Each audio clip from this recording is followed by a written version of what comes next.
जय हिंद साथियों, आप सभी का स्वागत है career glow Rohtas YouTube channel में।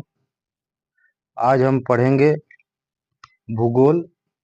भूगोल की एक छोटी सी इकाई को हम समझेंगे। भारत का भूगर्भिक संरचना, किसी भी देश की भूगर्भिक संरचना जियोलॉजिकल स्ट्रक्चर के अध्ययन के द्वारा उस देश के विभिन्न भागों में मिलने वाली चट्टानों की प्रकृति एवं उसके स्वरूप की जानकारी प्राप्त होती है।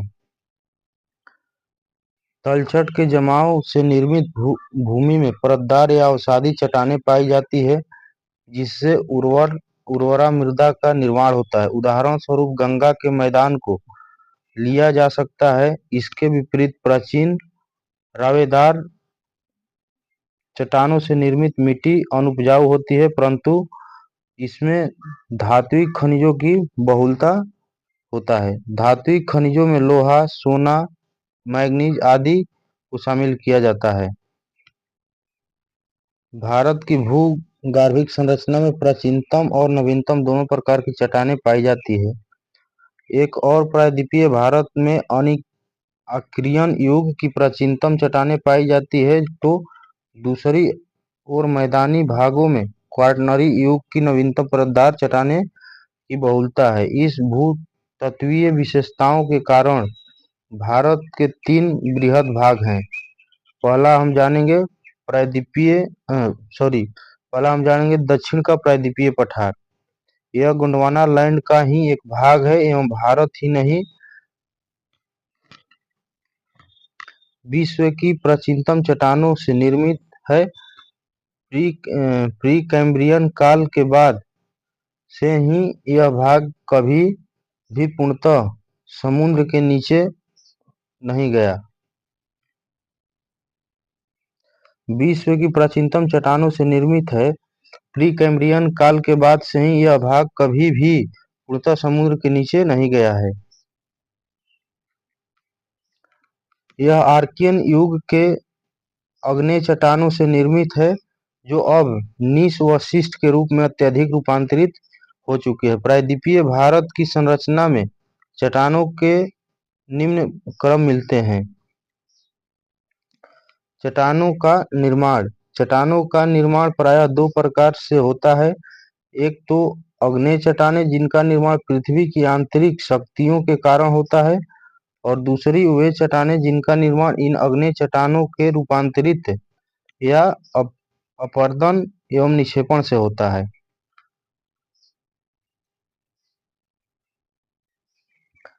आर्कियन क्रम की चट्टानें।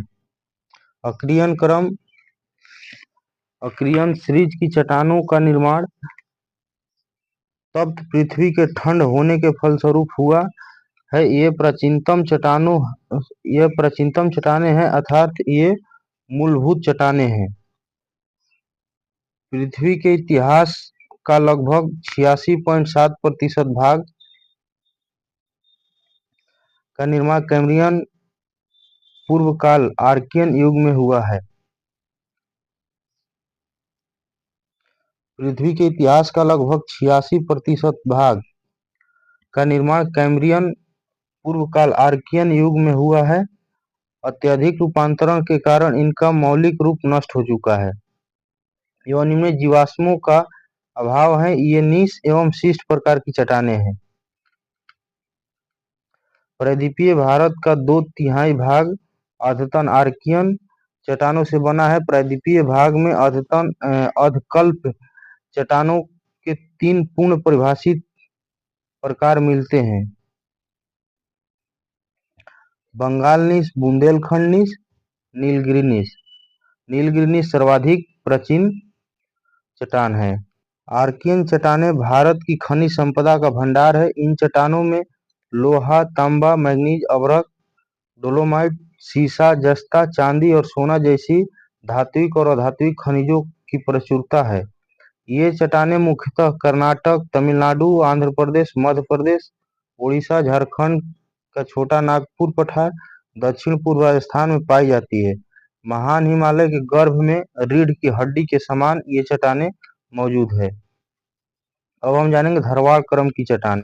आर्कियन क्रम की चट्टानें के अपरदन एवं निक्षेपण के फलस्वरूप धरवाड़ क्रम की चट्टानों का निर्माण हुआ है। ये प्राचीनतम परतदार चट्टानें हैं जो अत्यंत ही रूपांतरित एवं विरूपित हो चुकी है। अरावली पर्वत, अरावली माउंटेन का निर्माण इसी क्रम की चट्टानों से हुआ है। यह विश्व का प्राचीनतम मुर्दार पर्वत है। यह क्रम की चट्टानों का जन्म कर्नाटक के धारवाड़ व शिमोगा जिले में हुआ है। यह प्रायद्वीपीय व बाह्य प्रायद्वीप दोनों में पाई जाती है। धारवाड़ चट्टानें मूलतः 3 बिखरे हुए क्षेत्रों में पाई जाती है। कर्नाटक के धारवाड़ एवं बेल्लारी जिलों में, जहां से इनका विस्तार तमिलनाडु और नीलगिरी तथा मदुरई जिले में पाया जाता है। छोटा नागपुर से मध्य पूर्वी हिस्से, मेघालय पठार तथा मिकिर पहाड़ियों में भी इनका विस्तार है। दिल्ली के अरावली, रियोलो श्रेणी, दिल्ली श्रेणी से लेकर अलवर तक तथा हिमाचल प्रदेश में भी ये चट्टानें जाती है। भारत में धारवाड़ चट्टानें, भारत में धारवाड़ श्रेणी की चट्टानों का विस्तार विभिन्न क्षेत्रों में है। इन चट्टानों को अलग अलग क्षेत्रों में कुछ विशेष नामों से भी जाना जाता है, जो निम्नवत है। दक्षिणी दक्कन प्रदेश में, उत्तरी कर्नाटक के कावेरी घाटी तक धारवाड़, मध्यवर्ती व पूर्वी दक्कन प्रदेश में नागपुर व जबलपुर में सासर श्रेणी, बालघाट व भटिंडा में चिली श्रेणी, हजारीबाग में गोंडलाइट श्रेणी, विशाखापट्टनम में कुदोराइट श्रेणी, गुजरात में चंपानेर श्रेणी तथा दिल्ली के निकट अरावली श्रेणियों के रूप में जाना जाता है। बाह्य प्रायद्वीपीय भारत की धारवाड़ चट्टानें पश्चिमी हिमालय के लद्दाख, जास्कर, गढ़वाल व कुमायूं पर्वत श्रेणियां, हिमाचल प्रदेश में स्पीति घाटी के निकट बैरल श्रेणी एवं असम के पठारी भाग में शिलोंग श्रेणी के नाम से विस्तृत है। इस क्रम की चट्टानें आर्थिक दृष्टि से सर्वाधिक महत्वपूर्ण हैं। सभी प्रमुख धात्विक खनिज लोहा, सोना, मैग्नीज, तांबा, कैम्ब्रियन आदि इन चट्टानों में पाए जाते हैं। कुड़प्पा क्रम की चट्टानें, कुड़प्पा क्रम की चट्टानों को हम समझेंगे। धारवाड़ क्रम की चट्टानों में अपरदन एवं निक्षेपण के फलस्वरूप कुड़प्पा सीरीज की चट्टानों का निर्माण हुआ है। इस प्रकार ये सभी परतदार चट्टानें हैं। कुड़प्पा क्रम की चट्टानें परतदार चट्टानें हैं। इनका रूपांतरण धारवाड़ चट्टानें की तुलना में कम हुआ है। इन चट्टानों में भी जीवाश्मों का अभाव है। हालांकि उस समय पृथ्वी पर जीवों का उद्भव हो चुका था। इन चट्टानों का नामकरण आंध्र प्रदेश के कुड़प्पा जिले के नाम पर हुआ है, जहां अर्धचंद्राकार रूप में इनका विस्तार है। ये चट्टानें मुख्यतः आंध्र प्रदेश, मध्य प्रदेश, राजस्थान, तमिलनाडु एवं कर्नाटक के कुछ क्षेत्रों में पाई जाती है। कृष्णा श्रेणी, अनामलाई श्रेणी, पापाधानी श्रेणी पूर्वी राजस्थान तथा उत्तरी मध्य प्रदेश व छत्तीसगढ़ क्षेत्र में इसका विस्तार है। राजस्थान की कुड़प्पा चट्टानें दिल्ली श्रेणी के नाम से भी जानी जाती है। ये बलुआ तथा चूना पत्थर, संगमरमर, एस्बेस्टस आदि के लिए प्रसिद्ध है। इस क्रम की कुछ चट्टानों में हीरे भी पाए जाते हैं, जैसे आंध्र प्रदेश के कुड़प्पा जिले में सोने के प्रमाण मिले हैं। पूर्वी घाट पर्वत का निर्माण इसी क्रम की चट्टानों से हुआ है। गोंडवाना क्रम की चट्टानें, गोंडवाना सीरीज की चट्टानों का निर्माण ऊपरी कार्बोनिफेरस से जुरैसिक युग के मध्य हुआ है। इन चट्टानों में जीवों के अवशेष प्राप्त होते हैं। इनका विस्तार दामोदर घाटी, महानदी घाटी, राजमहल, सतपुड़ा, महादेव पहाड़ी प्रदेशों में तथा कश्मीर, दार्जिलिंग, सिक्किम तथा असम में पाया जाता है। इन चट्टानों का निर्माण घाटियों में नदियों द्वारा एकत्र होने वाले पदार्थों से हुआ था। भारत का 98% कोयला इन्हीं चट्टानों से प्राप्त होता है। इसके अतिरिक्त इसमें बलुका पत्थर, चिक्का मिट्टी तथा लिग्नाइट भी मिलता है। क्रीटेशियस युग के अंत में प्रायद्वीपीय भारत के पश्चिमी भाग में व्यापक ज्वालामुखी क्रिया हुई, जिससे बेसाल्ट लावा के प्रवाह से सीढ़ीदार भू आकृतियों का निर्माण हुआ। दक्कन ट्रैप का विस्तार महाराष्ट्र के अधिकांश भाग, गुजरात एवं दक्षिणी पश्चिमी मध्य प्रदेश में है। दक्कन ट्रैप शैलों से भवन व सड़क निर्माण होता है। यहाँ क्वार्ट्ज बॉक्साइट तथा अर्धमूल्य पत्थर भी पाए जाते हैं। इसे ट्रैप कहने का कारण है कि लावा के प्रवाह के फलस्वरूप सीढ़ीनुमा स्थलाकृति का विकास हुआ है। यह संरचना बेसाल्ट एवं डोलोमाइट चट्टानों से निर्मित है। ये चट्टानें काफी कठोर है। इन चट्टानों के विखंडन से ही काली मिट्टी का निर्माण हुआ है, जिसे कपासी मिट्टी या रेगूर के नाम से जाना जाता है। विंध्य क्रम की चट्टानें। इसका नामकरण विंध्य पर्वत से हुआ है। गंगा के मैदान और दक्कन के पठार के बीच यह विभाजक रेखा बनाती है। विंध्यन प्रणाली विंध्यन सीरीज राजस्थान के चित्तौड़गढ़ से लेकर बिहार के सासाराम तक किलोमीटर में विस्तृत है।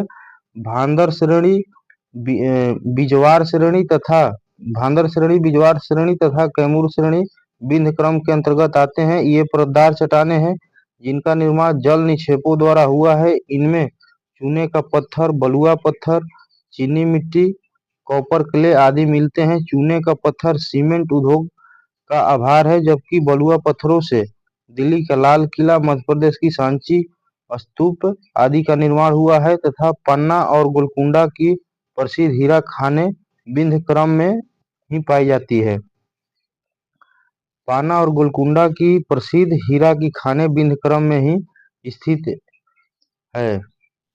विंध्य क्रम की चट्टानें सामान्यतः जीवाश्म विहीन होता है, किंतु कैमूर क्रम की चट्टानें के निचले भागों में कार्बनिक पदार्थों की उपस्थिति से वनस्पतिक जीवन के कुछ संकेत मिलते हैं। टर्शियरी क्रम की चट्टानें।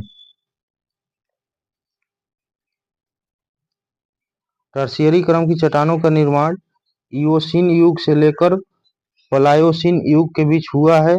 टर्शियरी शैलें मुख्यतः हिमालय क्षेत्र में पाई जाती है। प्रायद्वीपीय भारत में ये केवल तटीय क्षेत्रों में सीमित है। इस क्रम की शैलों में पेट्रोलियम पदार्थ भी पाए जाते हैं। यह क्रम कश्मीर से कुमायूं क्षेत्र में विकसित रूप में पाया जाता है, जहां इसे लिलोंग क्रम के नाम से जाना जाता है। क्वार्टरी क्रम की चट्टानें। क्वार्टरी क्रम की चट्टानें क्वार्टरी सीरीज की चट्टानों के अंतर्गत प्लीस्टोसीन तथा वर्तमान होलोसीन युगीन शैलें सम्मिलित है। प्लीस्टोसीन क्रम की शैलों का विस्तार कश्मीर घाटी, झेलम घाटी, गंगा, ब्रह्मपुत्र, नर्मदा, ताप्ती, महानदी, गोदावरी, कृष्णा की ऊपरी घाटियों में है। गंगा और सतलज से अतिरिक्त प्रायद्वीपीय नर्मदा, ताप्ती, महानदी, गोदावरी, कृष्णा, कावेरी आदि नदियों के मुहाने पर कॉप के नवीन निक्षेप पाए जाते हैं। करेवा सरोवरी निक्षेप है, जिसमें बादाम, अखरोट तथा जफराना की खेती की जाती है। करेवा सरोवरी निक्षेप है जिसमें बादाम, अखरोट तथा जफराना की खेती की जाती है। प्रायद्वीपीय पठार का महत्व। भौगोलिक तौर पर दक्कन का पठार लंबवत संचलन का उदाहरण रहा है एवं यहाँ अनेक जलप्रपात मिलते हैं, जिनसे यहाँ जल विद्युत उत्पादन संभव है।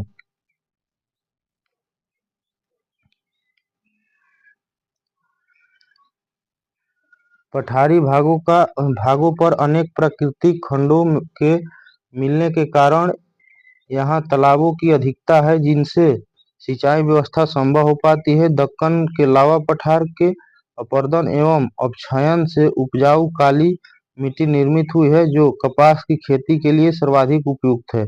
पश्चिमी घाट के अधिक वर्षों वाले समतल उच्च भागों पर लैटराइट मिट्टी का निर्माण हुआ है, जिन पर मसालों, चाय, कॉफी आदि की खेती की जाती है। प्रायद्वीपीय पठार के शेष भागों की लाल मिट्टियों में मोटे अनाज, चावल, तंबाकू एवं सब्जियों की खेती की जाती है। पश्चिमी घाट के अत्यधिक वर्षा वाले प्रदेशों में सदाहरित वन मिलते हैं एवं यहाँ सागौन, देवदार, आ- आबनूस, महोगनी, चंदन, बांस आदि आर्थिक दृष्टिकोण से उपयोगी वनों की लकड़ियां मिलती है। इस पठार के आंतरिक भागों में कम वर्षा वाले क्षेत्रों में घास भूमियां मिलती है, जिसके आधार पर पशुपालन संभव हो पाता है। पश्चिमी घाट के अत्यधिक वर्षा वाले प्रदेशों में सदाहरित वन मिलते हैं एवं यहाँ सागौन, देवदार, आबनूस, महोगनी, चंदन, बांस आदि आर्थिक दृष्टिकोण से उपयोगी वनों की लकड़ियां मिलती है। इस पठार के आंतरिक भागों में कम वर्षा वाले क्षेत्रों में घास भूमियां मिलती है, जिसके आधार पर पशुपालन संभव हो पाता है। प्रायद्वीपीय पठार भारत के खनिज संसाधनों के अधिकांश भाग की पूर्ति करता है। यहाँ की भूगर्भिक संरचना सोना, तांबा, लोहा, यूरेनियम, बॉक्साइट, कोयला, मैग्नीज आदि खनिज में संपन्न है। छोटा नागपुर के पठार को भारत का रूर प्रदेश भी कहते हैं, क्योंकि यहाँ खनिज संसाधनों के विपुल भंडार हैं। इन्हीं खनिज संसाधनों के आधार पर यहाँ विभिन्न खनिज आधारित उद्योग धंधों की स्थापना संभव हो सकी है। पठारी भाग के तटीय भागों पर अनेक खड़िया और लैगून मिलते हैं, जहाँ बंदरगाहों व पोताश्रय का निर्माण संभव हो सका है। उत्तर का विशाल पर्वतमाला। भारत के उत्तर में हिमालय की विशाल पर्वत श्रृंखला अवस्थित है, जो भारत को कई प्रकार से लाभ पहुंचाती है। हिमालय भारतीय उपमहाद्वीप की प्राकृतिक एवं राजनीतिक सीमा बनाता है। इसकी भौगोलिक परिस्थिति के कारण ही भारतीय उपमहाद्वीप की शेष एशिया से अलग प्राकृतिक दशा बन सकी है। निर्धारित करने में इसकी महत्वपूर्ण भूमिका है। यह शीत ऋतु में आने वाली ठंडी ध्रुवीय हवाओं को भारतीय भूभाग पर आने से रोकता है, जिसके फलस्वरूप भारत इन ठंडी ध्रुवीय हवाओं के प्रकोप से बच जाता है। इसी प्रकार वर्षा काल में हिमालय मानसूनी हवाओं को रोककर भारतीय भूभाग में पर्याप्त वर्षा कराता है, जिस पर हमारी कृषि निर्भर रहती है।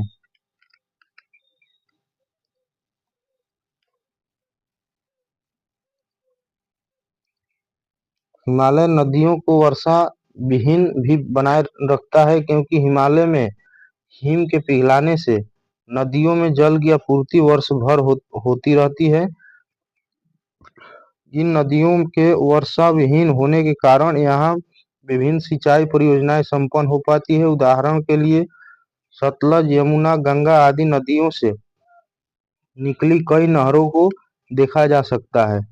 हिमालय की नदियां अपने साथ बड़ी मात्रा में अवसाद भी लाती है, जिनसे उपजाऊ जलोढ़ मैदानों का निर्माण होता है। हिमालय विविध संसाधनों के विकास का संभावित प्रदेश भी है। यहाँ कोबाल्ट, निकेल, जस्ता, तांबा, एंटीमनी, बिस्मथ जैसे धात्विक खनिज संसाधन हैं। इसकी जटिल भूगर्भिक संरचना के कारण धात्विक खनिजों का खनन अभी संभव नहीं हो पा रहा है। यहाँ कोयला, पेट्रोलियम जैसे अधात्विक संसाधन भी है। अधात्विक संसाधनों के अंतर्गत हिमालय की टर्शियरी संरचना में कोयला के विभिन्न प्रकार मिलते हैं। इनमें सबसे अच्छी गुणवत्ता वाला एंथ्रासाइट कोयला भी उपलब्ध है, जो कि कारगिल क्षेत्र के रियासी में मिलता है।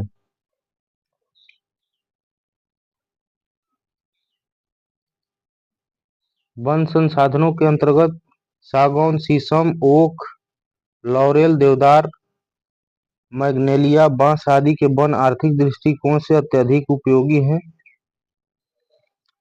इन वन क्षेत्र में दुर्लभ जड़ी बूटियां भी मिलती है, जिस पर हमारा आयुर्वेदिक उद्योग आधारित है। हिमालय पर्यटकों के आकर्षण केंद्र भी है। इसका एक व्यापक सांस्कृतिक महत्व भी रहा है। हिमालय अपने दक्षिणी भाग के लोगों में सांकेतिक संस्कृति के विकास का आधार रहा है।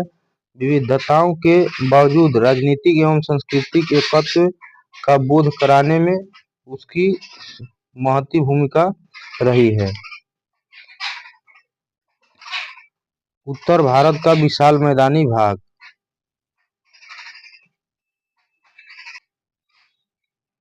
उत्तर भारत का विशाल मैदानी भाग, इनका निर्माण क्वाटरनरी या नियोजोइक महाकल्प के प्लीस्टोसीन एवं होलोसीन कल्प में हुआ है। यह भारत की नवीनतम भूगर्भीय संरचना है। टेथिस भूसंनति के निरंतर संकरा व छिछला होने एवं हिमालयी व प्रायद्वीपीय भारत की नदियों द्वारा लाए गए अवसादों के जमाव से यह मैदानी भाग निर्मित हुआ है। इसके पुराने जलोढ़ बांगर एवं नए जलोढ़ खादर कहलाते हैं। इस मैदानी भाग में प्राचीनतम वन प्रदेशों के दब जाने से कोयला और पेट्रोलियम के क्षेत्र मिलते हैं। जय हिंद, जय भारत। आज का क्लास समाप्त होता है।